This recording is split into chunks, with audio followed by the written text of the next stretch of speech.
आमिर साहब,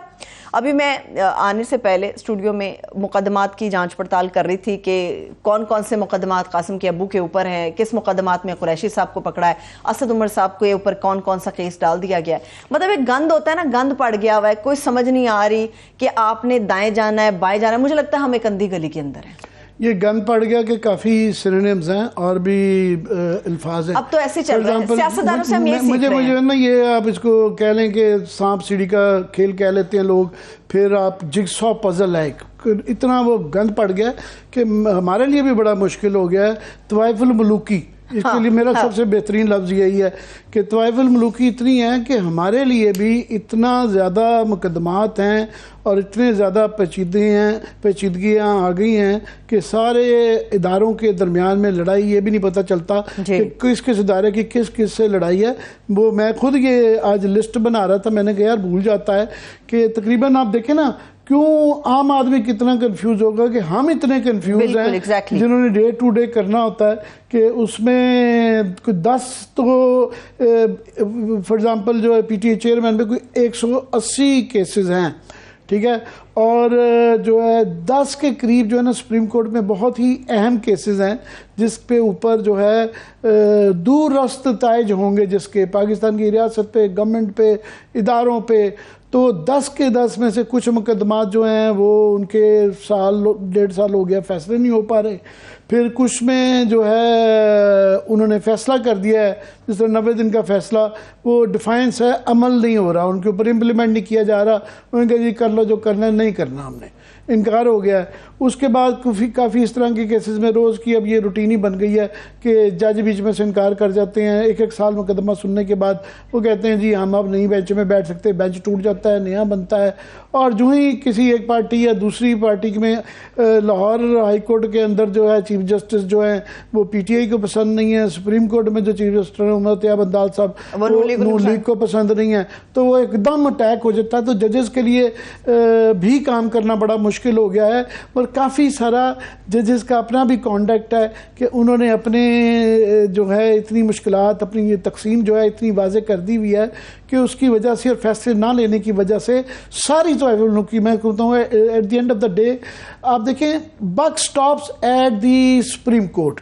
अदालतें ही होती हैं जब ये आपस में कन्फ्यूजन होते हैं, अगर अदालतें खड़ी रहें तो फैसले हो जाते हैं। जब अदालतें लेट जाएं, बैठ जाएं और खड़ी ना हों तो फिर ये तवाइफुल मुल्क ही उसका नतीजा निकलता है। और इम्प्लीमेंट करवाएं, मतलब वो जो कहता है हेवंस में फॉल, ये एक मकूला है कि चाहे आसमान गिर जाए आपने फैसला करना है, अमल दरामद भी कराना है। ये नहीं आप कह सकते जस्टिस चीफ जस्टिस अताब बंदियाल साहब की तरह कि जी मैंने ये फैसला 90 दिन का कर दिया है, इम्प्लीमेंट करवाने का फैसला जो है वो अब तारीख करेगी। तारीख नहीं करती होती, खुद ही करना होता है। तो एक किस्म का मैं लिस्ट बना रहा था मुकदमात की जो इम्पोर्टेंट है। ऑफ कोर्स 180 ये डबल सेंचुरी होने को है पीटीआई चेयरमैन के खिलाफ जो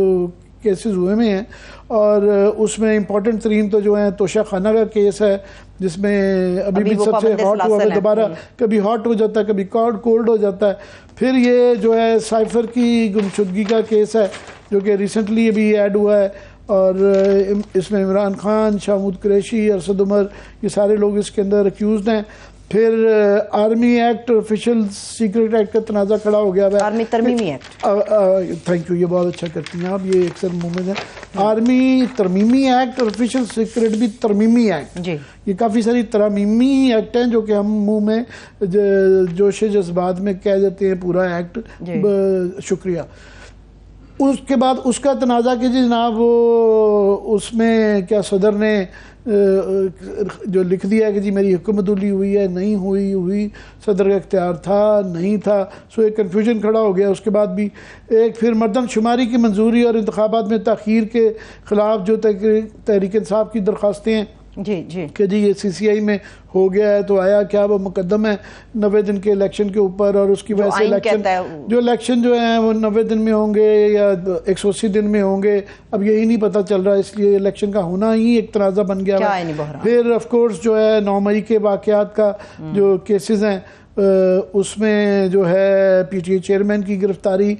का केस भी हो सकता है। तो अभी इजाजत मिल गई है इसकी, जी जी वही ना, की तरफ तो उसके बाद पंजाब के इलेक्शन की अमल दरामद का केस KP और पंजाब के वो जो हमने जिक्र किया,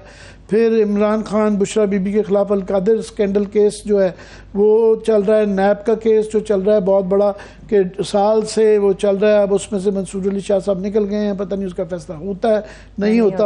और फिर जो है अब लेटेस्ट जो आया है कि सदर का इलेक्शन कमिश्नर को जो केस आ गया उससे एक नया आईनी बहरान ख़त्म हो गया है कि आया अब ये इख्तियार इलेक्शन कमीशन का है या सदर का है, अब ये कहाँ अदालत में जाता है। अदालत की प्रॉब्लम ये है कि वहाँ पे जजेस ये कह देते हैं कि जी वो जो भी 184(3) में के तहत अज खुद नोटिस है वो जब तक उसका प्रोसीजर बिल का नहीं फैसला होता तो ये इख्तलाफ कर रहे हैं, असूलों के नाम पे इख्तलाफ कर रहे हैं जजेस रात। मगर ये तारीख अगेन ये जज ज़रूर करेगी कि उन असूलों पे इख्तलाफ जिसको हम भी मानते हैं कि अच्छे असूल हैं, क्या गैर असूली काम हो रहे हैं, क्या गैर आईनी काम हो रहे हैं, उस तनाजुर में देखा जाए जो कि आज हो रहा है। आईनी इदारे कैसे गैर आईनी काम कर रहे हैं, गैर आईनी हो उसकी वजह से उसकी कॉन्सिक्वेंस ये है। सो ये अदालत का वो ज़रूर लिखा होता है पट्टी के आंखों अंधी होते हैं, इंसाफ अंधा होता है, मगर इतना ज़रूर अंधा नहीं होता कि वो तनाजुर ना देखे कि इन फैसलों के असूली फैसलों की वजह से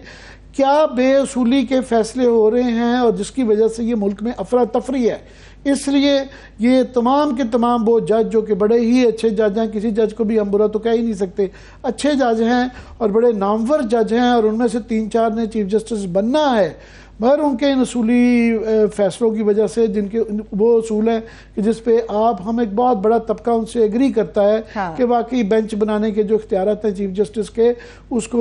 रैशनलाइज करना चाहिए, उसके बाद चीफ जस्टिस का जो इख्तियार है उसको भी रैशनलाइज करना चाहिए, उसको नोटिस लेने का तरीकाकार जो है उसको भी रैशनलाइज करना चाहिए, इस पर किसी को कोई इख्तलाफ नहीं है। मगर फिलहाल जब तक ये फैसले नहीं आते और ये चीफ जस्टिस हैं तो ये एक तबका ये कहता है कि उनका इख्तियार है, तो उसके बदले में जो 90 दिन का फैसला नहीं हो रहा इलेक्शन का और गैर आईनी नहीं हो रहे, तो ये सारा जो क्यास है वो लार्जली ये सुप्रीम कोर्ट की अपनी तकसीम की वजह से है। काफ़ी फैक्टर्स हैं उसमें, आप कह सकती हैं बाकी जो है मुकन्ना के भी और जो है इंतज़ामिया के भी और सियासी पार्टियों के भी और जो है मीडिया के भी, सभी के कुछ ना कुछ कहीं ना कहीं ये आप जहाँ पर लेकर आ रहे हैं मुझे आमिर साहब, ये हमारी रियासत के अहम सतून है, हमारे सिस्टम के, हमारे मुल्क के लोगों को इनकी समझ बूझ होना बड़ा ज़रूरी है। जिस तरफ आप लेके चल रहे हैं, मुकन्ना की तरफ आपने इशारा किया, आपने जुडिशरी की तरफ इशारा किया, मैं चाह रही हूँ कि 1 by 1 लोगों की समझ में आना चाहिए कि पाकिस्तान के अंदर जब सिस्टम चलता है या रियासत का मामला चलता है वो किस तरह से एक सतून से दूसरे सतून की तरफ जाता है और किसकी अहमियत सबसे ज़्यादा होती है जिस पर आखिर पे एक नज़र टिकी रहती है हमारी। ये बहुत अच्छा किया है कि आपने सवाल कर लिया कि हम डे टू डे उसमें इतना फंस जाते हैं कि जी आज ये ख़त लिखा गया, आज इस मुकदमे में ये हो गया, कि हम लार्जर पिक्चर ही भूल जाते हैं कि लार्जर पिक्चर क्या है, बड़े कैनवस पे कैसे देखना है इसको,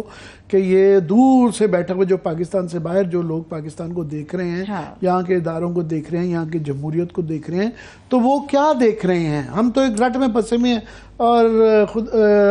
अलमिया ये है कि इतनी पोलराइज्ड सोसाइटी हो चुकी हुई है, हर एक ने अपनी दूरबीन लगाई हुई है, अपनी दूरबीन से देख रहा है, और PTI की दूरबीन है, PDM की दूरबीन है, यही जो तफरीक है वो अदालतों में भी आ गई, मीडिया में भी आ गई है क्लियरली। जिस तरह लोग कहते हैं कि जनाब हम काफ़ी वकला ये कह देते हैं कि बेंच देख के बता देते हैं कि फैसला क्या आना है, उस तरह ही एंकर देख के भी बता देते हैं आप कि यार इनका क्या ओपिनियन होगा।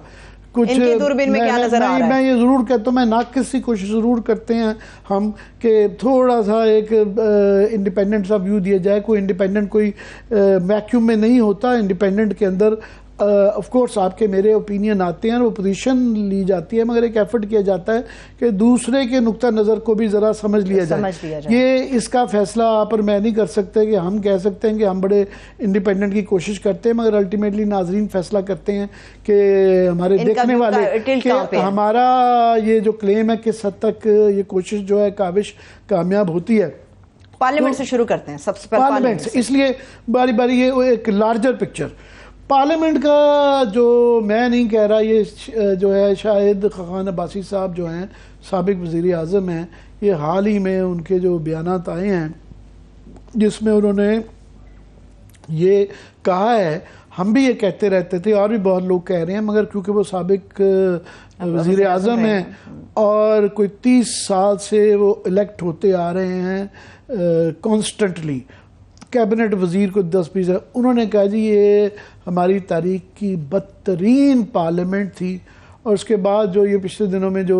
बिल्स आए हैं, जिस तरीके से आखिरी दिनों में हुई है, उस पर भी एक तबर्रा पढ़ के गए हैं, तो बिल्कुल उनसे ये एग्री किया जाता है कि इससे वर्स पार्लियामेंट नहीं देखी। आप देखें ना कि पीटीआई ने